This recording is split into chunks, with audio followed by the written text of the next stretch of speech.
रविदास जी महाराज दे जदों आपां जीवन इतिहास की गल करते हैं तो प्यारो ये गल चेता रहे, मैं बेनती करता जावां बड़े ध्यान दे के सुनियो।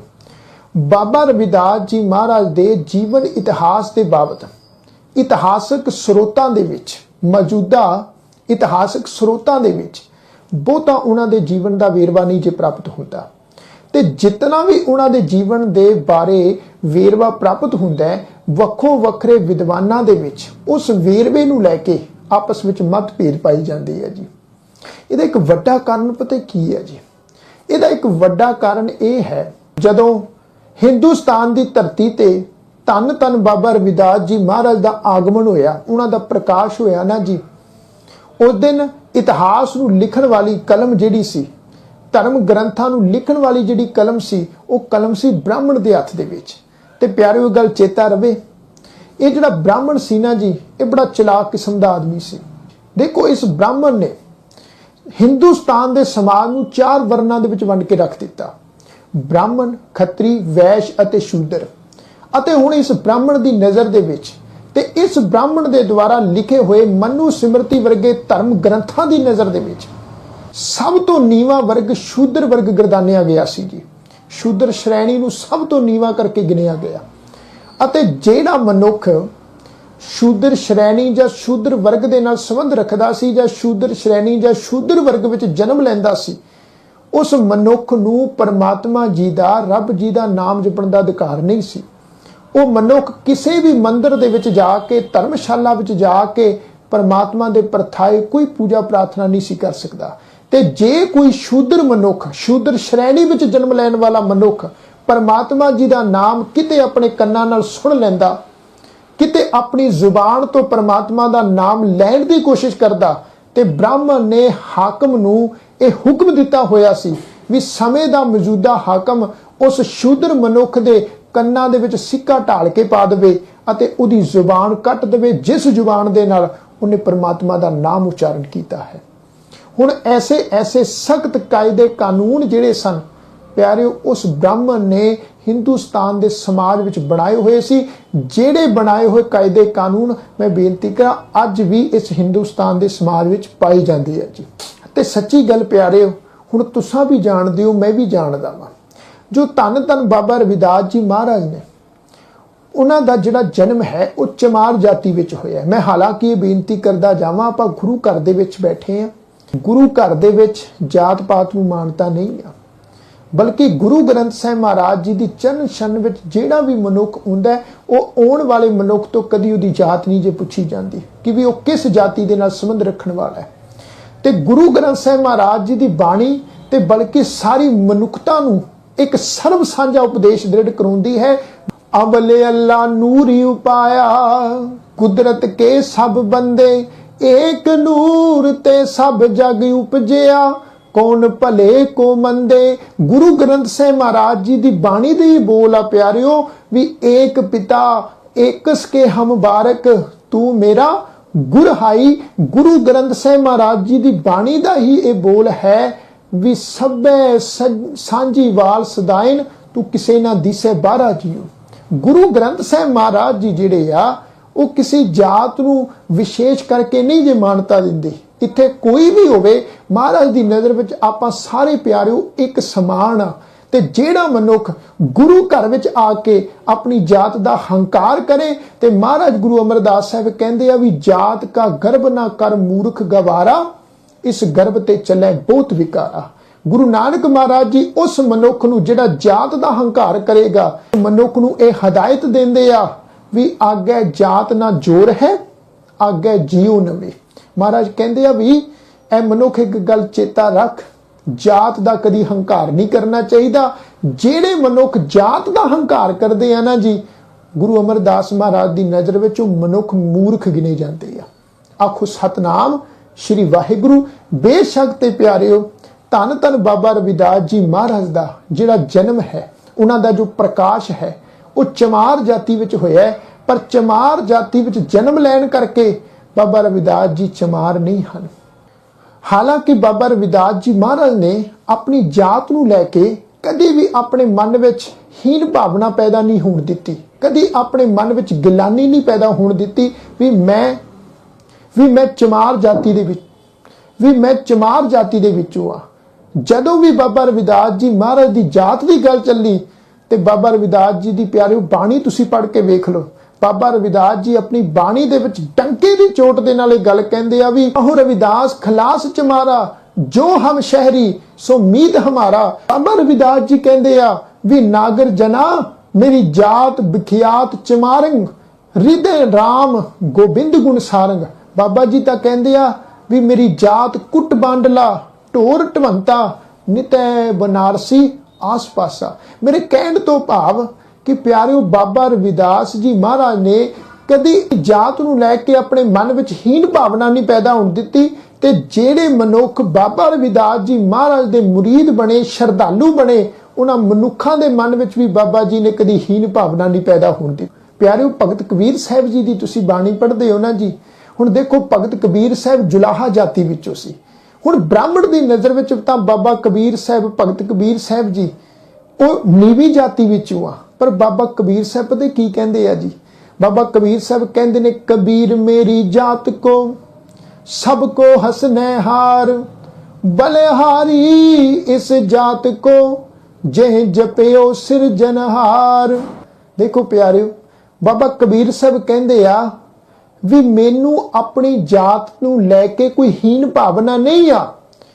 ਮੈਨੂੰ ਐਸਾ ਕਦੀ ਵੀ ਮਹਿਸੂਸ ਨਹੀਂ ਹੋਇਆ ਵੀ ਮੈਂ ਨੀਵੀਂ ਜਾਤ ਵਿੱਚ ਜਨਮ ਲਿਆ ਤੇ ਨੀਵੀਂ ਜਾਤ ਵਿੱਚ ਜਨਮ ਲੈਣ ਕਰਕੇ ਮੈਂ ਰੱਬ ਦਾ ਨਾਮ ਨਹੀਂ ਜੇ ਜਪ ਸਕਦਾ। ਬਲਕਿ ਭਗਤ ਕਬੀਰ ਸਾਹਿਬ ਕਹਿੰਦੇ ਵੀ ਮੈਂ ਆਪਣੀ ਜਾਤ ਤੋਂ ਸਦਕੇ ਜਾਂਦਾ ਵਾਂ, ਬਲਿਹਾਰ ਜਾਂਦਾ ਵਾਂ, ਜਿਸ ਜਾਤ ਵਿੱਚ ਜਨਮ ਲੈ ਕੇ ਮੈਂ ਇੱਕ ਅਕਾਲ ਪੁਰਖ ਵਾਹਿਗੁਰੂ ਦੀ ਭਗਤੀ ਕਰ ਰਿਹਾ, ਇੱਕ ਅਕਾਲ ਪੁਰਖ ਪਰਮੇਸ਼ਵਰ ਦਾ ਨਾਮ ਸਿਮਰ ਰਿਹਾ। ਆਖੋ ਸਤਨਾਮ ਸ਼੍ਰੀ ਵਾਹਿਗੁਰੂ।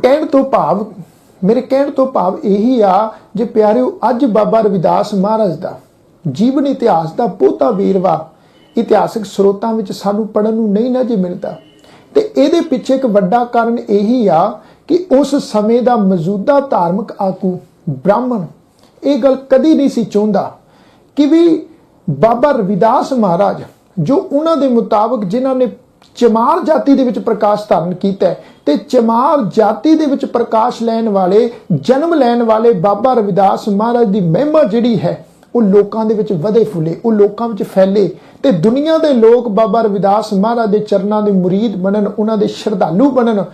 ਇਹ ਗੱਲ ਬ੍ਰਾਹਮਣ ਕਦੀ ਨਹੀਂ ਸੀ ਚਾਹੁੰਦਾ ਤੇ ਸੱਚੀ ਗੱਲ ਆ। ਮੈਂ ਬੇਨਤੀ ਕਰਾਂ ਬਾਬਾ ਰਵਿਦਾਸ ਮਹਾਰਾਜ ਦੇ ਨਾਲ ਬ੍ਰਾਹਮਣ ਨੇ ਬੜੀ ਈਰਖਾ ਰੱਖੀ, ਬੜਾ ਵੈਰ ਕੀਤਾ। ਸਮੇਂ ਤੇ ਬ੍ਰਾਹਮਣ ਨੇ ਬਾਬਾ ਰਵਿਦਾਸ ਮਹਾਰਾਜ ਦੇ ਵਿਰੋਧ ਵਿੱਚ ਸਮੇਂ ਦੇ ਮੌਜੂਦਾ ਹਾਕਮਾਂ ਤੱਕ ਸ਼ਿਕਾਇਤਾਂ ਵੀ ਪਹੁੰਚਾਈਆਂ। ਪਰ ਸੱਚੀ ਗੱਲ ਇਹ ਵੀ ਆ ਕਿ ਜਿਵੇਂ ਬ੍ਰਾਹਮਣ ਬਾਬਾ ਰਵਿਦਾਸ ਮਹਾਰਾਜ ਨਾਲ ਈਰਖਾ ਕਰਦੇ ਗਏ, ਮਹਾਰਾਜ ਬਾਬਾ ਰਵਿਦਾਸ ਜੀ ਦਾ ਵਿਰੋਧ ਕਰਦੇ ਗਏ, ਬਾਬਾ ਰਵਿਦਾਸ ਮਹਾਰਾਜ ਦੇ ਸਾਹਮਣੇ ਹਰ ਵਾਰ ਬ੍ਰਾਹਮਣ ਦੀ ਹੇਠੀ ਹੋਈ, ਬ੍ਰਾਹਮਣ ਨੂੰ ਝੁਕਣਾ ਪਿਆ। ਬਾਬਾ ਰਵਿਦਾਸ ਮਹਾਰਾਜ ਦੇ ਚਰਨਾਂ ਦੇ ਵਿੱਚ ਬ੍ਰਾਹਮਣ ਇਸ ਪ੍ਰਕਾਰ ਨਾਲ ਝੁਕੇ। ਬਾਬਾ ਰਵਿਦਾਸ ਮਹਾਰਾਜ ਨੇ ਆਪਣੀ ਬਾਣੀ ਵਿੱਚ ਵੀ ਇਸ ਗੱਲ ਦਾ ਜ਼ਿਕਰ ਕੀਤਾ ਵੀ ਅਬ ਬ੍ਰਿਪ ਪ੍ਰਧਾਨ ਤੇ ਕਰੇ ਡੰਡੌਤ ਤੇਰੇ ਨਾਮ ਸ਼ਰਨਾਏ ਰਵਿਦਾਸ ਦਾਸਾ।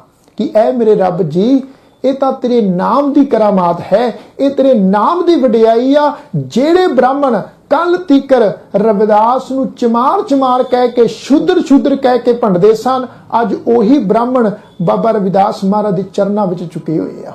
ਆਖੋ ਸਤਨਾਮ ਸ਼੍ਰੀ ਵਾਹਿਗੁਰੂ। ਬ੍ਰਾਹਮਣ ਬਾਬਾ ਰਵਿਦਾਸ ਮਹਾਰਾਜ ਦੇ ਨਾਲ ਈਰਖਾ ਕਰਦਾ ਗਿਆ, ਪਰ ਬਾਬਾ ਰਵਿਦਾਸ ਮਹਾਰਾਜ ਦੀ ਜਿਹੜੀ ਮਹਿਮਾ ਹੈ ਪਿਆਰਿਓ, ਭਾਈ ਗੁਰਦਾਸ ਜੀ ਇਸ ਗੱਲ ਦੀ ਗਵਾਹੀ ਭਰਦੇ ਆ ਵੀ ਭਗਤ ਜਗ ਵੱਜਿਆ ਚੋ ਚੱਕਾਂ ਦੇ ਵਿੱਚ ਚਮਰੇਟਾ। ਵੀ ਬਾਬਾ ਰਵਿਦਾਸ ਮਹਾਰਾਜ ਦੀ ਜਿਹੜੀ ਮਹਿਮਾ ਹੈ ਉਹ ਤੇ ਤਿੰਨਾਂ ਲੋਕਾਂ ਦੀ ਜ਼ੁਬਾਨ ਤੇ ਹੋ ਗਈ ਸੀ। ਆਖੋ ਸਤਨਾਮ ਸ਼੍ਰੀ ਵਾਹਿਗੁਰੂ। ਸੋ ਆਪ ਤੁਸੀਂ ਇਹ ਗੱਲ ਮਹਿਸੂਸ ਕਰ ਸਕਦੇ ਹੋ, ਵਿਚਾਰ ਸਕਦੇ ਹੋ ਵੀ ਬ੍ਰਾਹਮਣ ਜਿਹੜਾ ਸੀ ਉਹਨੇ ਨਹੀਂ ਸੀ ਚਾਹਿਆ ਵੀ ਬਾਬਾ ਰਵਿਦਾਸ ਮਹਾਰਾਜ ਦਾ ਇਤਿਹਾਸ ਲੋਕਾਂ ਦੇ ਹੱਥਾਂ ਦੇ ਵਿੱਚ ਆਵੇ। ਸੋ ਬਾਬਾ ਰਵਿਦਾਸ ਮਹਾਰਾਜ ਦਾ ਪ੍ਰਕਾਸ਼ ਬਨਾਰਸ ਦੀ ਧਰਤੀ ਤੇ ਕਾਂਚੀ ਵਿਖੇ ਪਿਤਾ ਸੰਤੋਖਾ ਜੀ ਦੇ ਗ੍ਰਹਿ ਵਿਖੇ ਮਾਤਾ ਦਿਆਰੀ ਜੀ ਦੀ ਕੁੱਖੋਂ ਸੰਮਤ 1433 ਦੇ ਵਿੱਚ ਈਸਵੀ ਸਨ 1378 ਦੇ ਵਿੱਚ ਹੋਇਆ।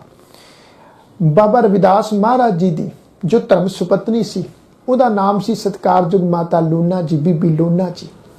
ਤੇ ਬਾਬਾ ਰਵਿਦਾਸ ਮਹਾਰਾਜ ਦੇ ਬੱਚਿਆਂ ਦਾ ਬਹੁਤਾ ਵੇਰਵਾ ਇਤਿਹਾਸ ਵਿੱਚ ਪੜਨ ਨੂੰ ਨਹੀਂ ਮਿਲਦਾ। ਬਾਬਾ ਜੀ ਦੀ ਜੋ ਕਿਰਤ ਸੀ ਉਹ ਸੀ ਮਰੇ ਹੋਏ ਪਸ਼ੂਆਂ ਦੀ ਖਲ ਉਤਾਰਨੀ, ਚੰਮ ਦੀਆਂ ਜੁੱਤੀਆਂ ਬਣਾ ਕੇ ਵੇਚਣੀਆਂ ਤੇ ਟੁੱਟੀਆਂ ਜੁੱਤੀਆਂ ਨੂੰ ਗੰਢਣਾ। ਜਿਵੇਂ ਅਜੋਕੇ ਸਮੇਂ ਵਿੱਚ ਆਪਾਂ ਕਹਿ ਸਕਦੇ ਆ ਵੀ ਮੋਚੀ ਦਾ ਕੰਮ ਬਾਬਾ ਰਵਿਦਾਸ ਮਹਾਰਾਜ ਜੀ ਕਰਦੇ ਰਹੇ ਆ। ਬਾਬਾ ਰਵਿਦਾਸ ਮਹਾਰਾਜ ਇਹ ਵੀ ਗੱਲ ਚੇਤਾ ਰੱਖੀਏ ਵੀ ਕੋਈ ਰੱਜੇ ਪੁੱਜੇ ਖਾਨਦਾਨ ਦੇ ਨਾਲ ਸੰਬੰਧ ਰੱਖਣ ਵਾਲੇ ਨਹੀਂ ਸੀ, ਬਲਕਿ ਬਾਬਾ ਰਵਿਦਾਸ ਮਹਾਰਾਜ ਜੀ ਦਾ ਜਿਹੜਾ ਸੰਬੰਧ ਸੀ ਉਹ ਗਰੀਬ ਤਬਕੇ ਦੇ ਨਾਲ ਸੀ। ਬਾਬਾ ਰਵਿਦਾਸ ਮਹਾਰਾਜ ਜੀ ਝੌਂਪੜੀ ਨੂੰਮਾ ਘਰ ਬਣਾ ਕੇ ਰਹਿੰਦੇ ਸੀ ਤੇ ਉੱਥੇ ਹੀ ਬਾਬਾ ਰਵਿਦਾਸ ਮਹਾਰਾਜ ਰਹਿ ਕੇ ਆਪਣੀ ਕਿਰਤ ਵੀ ਕਰਦੇ ਸੀ। ਬਾਬਾ ਜੀ ਹੁਣਾਂ ਦੀ ਨਾ ਪਿਆਰਿਓ ਸਭ ਤੋਂ ਵੱਡੀ ਵਿਸ਼ੇਸ਼ਤਾ ਪਤਾ ਕੀ ਸੀ? ਉਹਨਾਂ ਦੇ ਜੀਵਨ ਦਾ ਸਭ ਤੋਂ ਵੱਡਾ ਗੁਣ ਇਹ ਸੀ, ਇਹ ਗੱਲ ਚੇਤਾ ਰਵੇ, ਬਾਬਾ ਰਵਿਦਾਸ ਮਹਾਰਾਜ ਦੇ ਜੀਵਨ ਦੀ ਸਭ ਤੋਂ ਵੱਡੀ ਵਿਸ਼ੇਸ਼ਤਾ ਪਤਾ ਕੀ ਸੀ ਜੀ? ਬਾਬਾ ਰਵਿਦਾਸ ਮਹਾਰਾਜ ਦਾ ਜਿਹੜਾ ਜੀਵਨ ਸੀ ਨਾ ਜੀ, ਉਹ ਬੜਾ ਸਾਦਗੀ ਭਰਪੂਰ ਜੀਵਨ ਸੀ, ਬੜਾ ਸੰਜਮੀ ਜੀਵਨ ਬਾਬਾ ਜੀ ਜਿਹੜੇ ਸਨ ਉਹ ਬਤੀਤ ਕਰਦੇ ਸੀ। ਸ਼ਾਇਦ ਇਹ ਇੱਕ ਵੱਡਾ ਕਾਰਨ ਸੀ ਵੀ ਬਾਬਾ ਰਵਿਦਾਸ ਮਹਾਰਾਜ ਦੇ ਜੀਵਨ ਕਾਲ ਦਾ ਜਿਹੜਾ ਸਮਾਂ ਉਹ 115 ਸਾਲ ਦਾ ਜੀਵਨ ਕਾਲ ਦਾ ਸਮਾਂ ਬਣਦਾ ਹੈ। ਸਾਦਗੀ ਭਰਪੂਰ ਜੀਵਨ ਬਤੀਤ ਕਰਨਾ, ਸੰਤੋਖੀ ਸੁਭਾਅ ਦੇ ਵਿੱਚ ਰਹਿਣਾ, ਆਏ ਗਏ ਦੀ ਸਮਰੱਥਾ ਅਨੁਸਾਰ ਸੇਵਾ ਕਰਨਾ, ਧਰਮ ਦੀ ਕਿਰਤ ਵਿਹਾਰ ਕਰਨਾ, ਹਰ ਇੱਕ ਦੇ ਨਾਲ ਮਿੱਠਾ ਬੋਲਣਾ, ਬਾਣੀ ਦੇ ਰਾਹੀਂ ਆਪਣੇ ਉਪਦੇਸ਼ਾਂ ਦੇ ਰਾਹੀਂ ਹਰ ਇੱਕ ਮਨੁੱਖ ਦੇ ਦਿਲ ਨੂੰ ਜਿੱਤ ਲੈਣਾ, ਇਹ ਬਾਬਾ ਰਵਿਦਾਸ ਮਹਾਰਾਜ ਦਾ ਗੁਣ ਸੀ ਪਿਆਰਿਓ। ਤੇ ਬਾਬਾ ਰਵਿਦਾਸ ਮਹਾਰਾਜ ਦੇ ਅਨੇਕਾਂ ਸ਼ਰਧਾਲੂ ਸਨ, ਅਨੇਕਾਂ ਮੁਰੀਦ ਸਨ ਉਸ ਸਮੇਂ। ਤੇ ਈਵਨ ਇੱਥੋਂ ਤੀਕਰ ਬਾਬਾ ਰਵਿਦਾਸ ਮਹਾਰਾਜ ਦੇ ਮੁਰੀਦਾਂ ਦੇ ਵਿੱਚੋਂ ਚਿਤੌੜਗੜ੍ਹ ਦੇ ਰਾਜੇ ਰਾਜਾ ਰਾਣਾ ਸਿੰਘਾਂ ਦੀ ਜਿਹੜੀ ਧਰਮ ਸੁਪਤਨੀ ਰਾਣੀ ਝਾਲੀ ਬਾਈ, ਉਹ ਵੀ ਬਾਬਾ ਰਵਿਦਾਸ ਮਹਾਰਾਜ ਦੇ ਚਰਨਾਂ ਦੀ ਸ਼ਰਧਾਲੂ ਬਣੀ ਸੀ। ਮੇਵਾੜ ਖਾਨਦਾਨ ਦੇ ਵਿੱਚੋਂ ਮੀਰਾਬਾਈ ਵੀ ਬਾਬਾ ਰਵਿਦਾਸ ਮਹਾਰਾਜ ਦੇ ਚਰਨਾਂ ਦੀ ਮੁਰੀਦ ਬਣੀ, ਬਾਬਾ ਰਵਿਦਾਸ ਮਹਾਰਾਜ ਨੂੰ ਆਪਣਾ ਗੁਰੂ ਧਾਰਨ ਕੀਤਾ। ਸੱਚੀ ਗੱਲ, ਇੱਕ ਮੈਂ ਹੋਰ ਬੇਨਤੀ ਇੱਥੇ ਪਿਆਰਿਓ ਕਰਦਾ ਜਾਵਾਂ, ਇਹਨੂੰ ਵੀ ਧਿਆਨ ਦੇ ਕੇ ਸੁਣਿਓ। ਹੁਣ ਤੁਸੀਂ ਇਹ ਗੱਲ ਭਲੀ ਭਾਂਤ ਜਾਣਦੇ ਹੋ ਵੀ ਬਾਬਾ ਰਵਿਦਾਸ ਮਹਾਰਾਜ ਦੇ ਬਹੁਤ ਮੁਰੀਦ ਸਨ, ਬਹੁਤ ਸ਼ਰਧਾਲੂ ਸੀ। ਬਾਬਾ ਰਵਿਦਾਸ ਮਹਾਰਾਜ ਨੂੰ ਕਿੰਨੀਆਂ ਭੇਟਾਵਾਂ ਵੀ ਹੁੰਦੀਆਂ ਹੋਣਗੀਆਂ, ਪਰ ਇਹ ਗੱਲ ਚੇਤਾ ਰਵੇ ਬਾਬਾ ਰਵਿਦਾਸ ਮਹਾਰਾਜ ਦਾ ਸਮੁੱਚਾ ਜਿਹੜਾ ਜੀਵਨ ਕਾਲ ਹੈ, ਉਹ ਜੀਵਨ ਕਾਲ ਉਹਨਾਂ ਨੇ ਬੜਾ ਸਾਦਗੀ ਵਾਲਾ ਬਤੀਤ ਕੀਤਾ ਹੈ, ਸੰਤੋਖੀ ਜੀਵਨ ਬਤੀਤ ਕੀਤਾ ਹੈ, ਸੰਜਮਈ ਜੀਵਨ ਬਤੀਤ ਕੀਤਾ ਹੈ। ਬੇਸ਼ੱਕ ਤੇ ਅਨੇਕਾਂ ਸ਼ਰਧਾਲੂ ਸਨ, ਅਨੇਕਾਂ ਮੁਰੀਦ ਸਨ, ਰਾਜੇ ਰਾਣੀਆਂ ਬਾਬਾ ਰਵਿਦਾਸ ਮਹਾਰਾਜ ਦੇ ਉਪਦੇਸ਼ਾਂ ਤੋਂ ਪ੍ਰਭਾਵਿਤ ਹੋਏ ਸਨ, ਪਰ ਬਾਬਾ ਰਵਿਦਾਸ ਮਹਾਰਾਜ ਨੇ ਕਦੀ ਵੀ ਉਹਨਾਂ ਦੀ ਜਿਹੜੀ ਸ਼ਰਧਾ ਹੈ ਉਹਦਾ ਕਦੀ ਸ਼ੋਸ਼ਣ ਨਹੀਂ ਕੀਤਾ। ਬਾਬਾ ਰਵਿਦਾਸ ਮਹਾਰਾਜ ਦੇ ਸੰਤੋਖੀ ਜੀਵਨ ਦੀ ਇੱਕ ਬੜੀ ਪਿਆਰੀ ਮਿਸਾਲ ਪਿਆਰਿਓ ਉਹਨਾਂ ਦੇ ਜੀਵਨ ਇਤਿਹਾਸ ਵਿੱਚੋਂ ਸਾਨੂੰ ਪੜ੍ਹਨ ਨੂੰ ਮਿਲਦੀ ਹੈ ਜੀ। ਕਹਿੰਦੇ ਆ ਇੱਕ ਵਾਰੀ ਨਾ ਬਾਬਾ ਰਵਿਦਾਸ ਮਹਾਰਾਜ ਜੀ ਦੇ ਚਰਨਾਂ ਦੇ ਵਿੱਚ ਇੱਕ ਮਹਾਤਮਾ ਆਇਆ, ਇੱਕ ਫਕੀਰ ਆਇਆ। ਉਹ ਫਕੀਰ, ਉਹ ਮਹਾਤਮਾ, ਉਹ ਸਾਧੂ ਬਾਬਾ ਰਵਿਦਾਸ ਮਹਾਰਾਜ ਜੀ ਦੇ ਵਿਚਾਰਾਂ ਤੋਂ ਬੜਾ ਪ੍ਰਭਾਵਿਤ ਹੋਇਆ, ਕਿਉਂਕਿ ਬਾਬਾ ਰਵਿਦਾਸ ਮਹਾਰਾਜ ਦੇ ਜਿਹੜੇ ਵਿਚਾਰ ਸਨ, ਉਹਨਾਂ ਦਾ ਜਿਹੜਾ ਫਲਸਫਾ ਸੀ, ਉਹਨਾਂ ਦੇ ਜਿਹੜੇ ਉਪਦੇਸ਼ ਸੀ, ਉਹ ਬੜੇ ਕ੍ਰਾਂਤੀਕਾਰੀ ਉਪਦੇਸ਼ ਸਨ। ਤੇ ਉਹ ਸਾਧੂ ਮਹਾਤਮਾ ਬਾਬਾ ਰਵਿਦਾਸ ਮਹਾਰਾਜ ਦੇ ਉਪਦੇਸ਼ਾਂ ਤੋਂ, ਬਾਣੀ ਤੋਂ ਬੜਾ ਪ੍ਰਭਾਵਿਤ ਹੋਇਆ। ਇਤਿਹਾਸਕਾਰ ਕਹਿੰਦੇ ਆ ਵੀ ਜਾਣ ਵਕਤ ਉਸ ਫਕੀਰ ਨੇ, ਉਸ ਮਹਾਤਮਾ ਨੇ ਆਪਣੇ ਥੈਲੇ ਦੇ ਵਿੱਚੋਂ ਇੱਕ ਪਾਰਸ ਦਾ ਪੱਥਰ ਕੱਢਿਆ ਤੇ ਬਾਬਾ ਰਵਿਦਾਸ ਵੱਲ ਉਹ ਪਾਰਸ ਵਧਾਉਂਦਿਆਂ ਇਹ ਗੱਲ ਆਖੀ ਵੀ ਇਹ ਰਵਿਦਾਸ, ਇਹ ਜਿਹੜਾ ਪਾਰਸ ਆ ਨਾ, ਇਸ ਪਾਰਸ ਦੇ ਨਾਲ ਕੋਈ ਵੀ ਧਾਤੂ ਛੂ ਜਾਏ ਤੇ ਸੋਨਾ ਬਣ ਜਾਂਦੀ ਆ, ਤੇ ਮੈਂ ਇਹ ਪਾਰਸ ਦਾ ਜਿਹੜਾ ਪੱਥਰ ਹੈ ਇਹ ਮੈਂ ਤੈਨੂੰ ਦੇਣਾ ਚਾਹੁੰਦਾ ਵਾ, ਕਿਉਂਕਿ ਤੂੰ ਬਹੁਤ ਗਰੀਬੀ ਤਬਕੇ ਵਿੱਚ ਆਪਣਾ ਜੀਵਨ ਬਤੀਤ ਕਰ ਰਿਹਾ ਹੈ, ਤੇ ਮੈਂ ਚਾਹੁੰਦਾ ਵੀ ਤੇਰੇ ਵਰਗਾ ਭਗਤ ਜਿਹੜਾ ਹੈ, ਜੋ ਲੋਕਾਂ ਦੀ ਬੜੀ ਸੇਵਾ ਕਰਦਾ ਹੈ, ਦੁਨੀਆ ਦੇ ਲੋਕਾਂ ਨੂੰ ਇੱਕ ਪਰਮਾਤਮਾ ਦੇ ਨਾਮ ਦੇ ਨਾਲ ਜੋੜਦਾ ਹੈ, ਤੇਰੇ ਵਰਗਾ ਭਗਤ ਹੈ, ਉਹ ਭਗਤ ਗਰੀਬ ਨਹੀਂ ਹੋਣਾ ਚਾਹੀਦਾ, ਉਹਦੇ ਪਾਸ ਬਹੁਤ ਵੱਡੀ ਧਰਮਸ਼ਾਲਾ ਹੋਣੀ ਚਾਹੀਦੀ, ਬਹੁਤ ਰੁਪਈਆ ਪੈਸਾ ਹੋਣਾ ਚਾਹੀਦਾ ਹੈ, ਤੇ ਇਸ ਵਾਸਤੇ ਇਹ ਪਾਰਸ ਤੂੰ ਰੱਖ ਲੈ, ਜਿਸ ਵੀ ਧਾਤੂ ਨੂੰ ਇਹ ਪਾਰਸ ਛੁਆਏਗਾ ਉਹ ਸੋਨਾ ਬਣ ਜਾਏਗੀ। ਪਰ ਕਹਿੰਦੇ ਆ ਅੱਗੋਂ ਬਾਬਾ ਰਵਿਦਾਸ ਮਹਾਰਾਜ ਨੇ ਪਤਾ ਕੀ ਆਖਿਆ ਜੀ, ਸੰਤੋਖੀ ਸੁਭਾਅ ਦੇ ਮਾਲਕ ਸੀ। ਬਾਬਾ ਰਵਿਦਾਸ ਮਹਾਰਾਜ ਨੇ ਆਖਿਆ ਕਿ ਇਹ ਫਕੀਰ ਸਾਹਿਬ, ਇਹ ਜਿਹੜਾ ਪਾਰਸ ਹੈ, ਇਹ ਪਾਰਸ ਮੈਨੂੰ ਨਹੀਂ ਚਾਹੀਦਾ, ਇਸ ਪਾਰਸ ਦੀ ਮੈਨੂੰ ਕੋਈ ਲੋੜ ਨਹੀਂ, ਉਸ ਅਕਾਲ ਪੁਰਖ ਪਰਿਪੂਰਨ ਪਰਮਾਤਮਾ ਵਾਹਿਗੁਰੂ ਦੀ ਮੇਰੇ ਤੇ ਬੜੀ ਦਇਆ ਹੈ, ਤੇ ਜਿਸ ਚੀਜ਼ ਦੀ ਵੀ, ਜਿਸ ਵਸਤੂ ਦੀ ਮੈਨੂੰ ਜ਼ਰੂਰਤ ਹੁੰਦੀ, ਮੈਨੂੰ ਲੋੜ ਹੁੰਦੀ ਆ, ਮੈਂ ਆਪਣੇ ਪਰਿਪੂਰਨ ਪਰਮਾਤਮਾ ਦੇ ਪਾਸੋਂ ਮੰਗ ਕੇ ਉਹ ਵਸਤੂ ਲੈ ਲੈਣਾ, ਇਹ ਪਾਰਸ ਦੀ ਮੈਨੂੰ ਲੋੜ ਨਹੀਂ ਆ। पर फिर भी कहते उस महात्मा ने, उस फकीर ने जिद की भी ये पास तुसां रखो, ते जांदे जांदे वो पारस, वो फकीर बाबा रविदास महाराज जी की झोंपड़ी के एक कोने दे विच वो पारस रख के चलिया गया। कहते आ समा बीतिया ते समय ने करवट लई। साल बाद वो फकीर, वो साधु, वो महात्मा फिर दोबारा बाबा रविदास महाराज जी के पास पहुंचया कि उहदे मन विच ये गल सी कि हुण जाके देखांगा भी बाबा रविदास महाराज की बहुत वड्डी धर्मशाला होएगी, बहुत वड्डा उन्हां दे कोल घर होएगा, बड़े नौकर चाकर रखे होणगे, बड़ी आऊ भगत होएगी।